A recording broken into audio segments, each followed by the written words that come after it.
And they've found it's empty. There's no pot of gold on the end of the rainbow called happiness, because I've been pursuing an illusion all these years. Now, when we start to find security within ourselves, and we don't need external support for that, then we can start going on our journey towards what we feel is successful. Because it doesn't matter if they say, oh, you're not very successful, you've not got much money. I don't give a shit. You know, if you don't think I'm successful, I'm not bothered, because I'm going on my way. I'm doing what I believe is the right thing for me and the successful thing for me. And I'm happy. Are you? Well, not really. No, you're not. But you go and get your new fridge. Another one out, you know. Bigger fridge, go on. and when you have this inner security, which you get when you start to expand your consciousness and expand your awareness, because you're suddenly not thinking 5 cents anymore, you realize this is just an experience. You are understanding that you are not Ethel Jones or Charlie Smith in this body that looks back at you in the mirror. That's a vehicle to experience this reality. It's not you. And you realize that you are consciousness, infinite consciousness, that has no bounds, no boundaries, no limits, and no need to get other people to admire it. Because insecurity wants admiration. Security doesn't want admiration, not interested. It's pointless. Why do I need that? Once you get to that level of consciousness, then you start to step back from pursuing the manipulated symbols of success. So success is no longer the accumulation of things. It's no longer fame, being recognized in the street. It's no longer being on the telly and all this stuff. It's, am I happy? Am I loving? Am I loved? You know, all these things.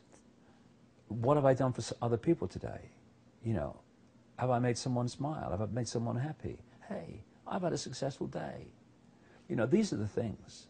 And that's the consciousness shift that needs to take place, so that we see life in a completely different way when the system that provides the things starts to collapse. And right now the Western world is poised to become an entire class of junkies, bottomed out, ready to start taking it by the reins. This is a golden opportunity. It is a golden opportunity for the same reason that, it's like I've said about my life, life has this wonderful ability to give you your greatest gift, brilliantly disguised as your worst nightmare. So many people have gone down into the depths, and I have, when this started for me, and many times since, but you come out a greater person than you went in.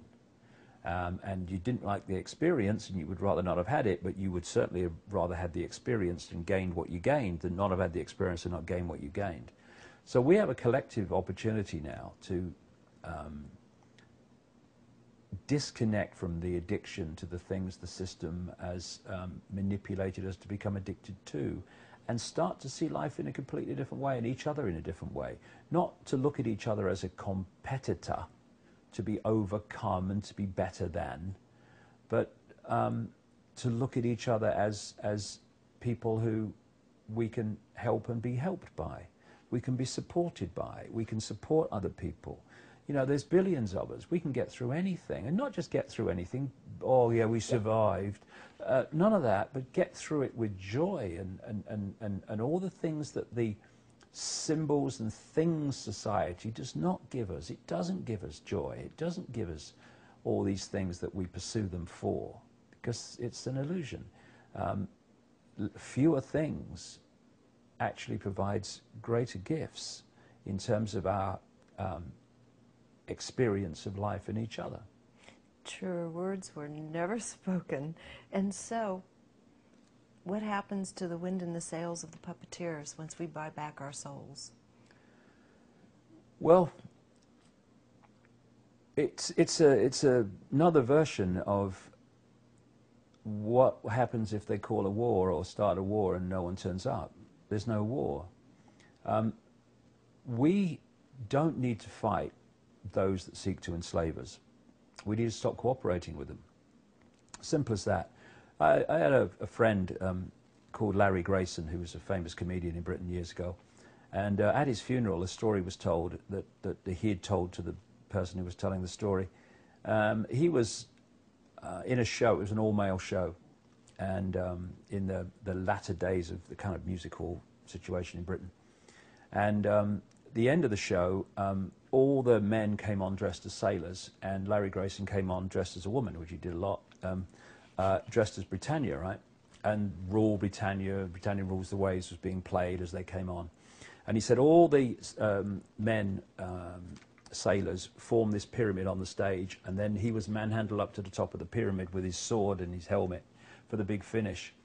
And he said one night, a sailor in the bottom left-hand corner had got rather a cough. And he started coughing, it got worse and worse and worse, and eventually was coughing so much he couldn't hold his place in the pyramid anymore. And the whole pyramid collapsed, and Larry Grayson ended up in the second row. Now, Larry Grayson was symbolic of the peak of the pyramid. When we stop holding it up, there's a very loud bang, and it's time to do it.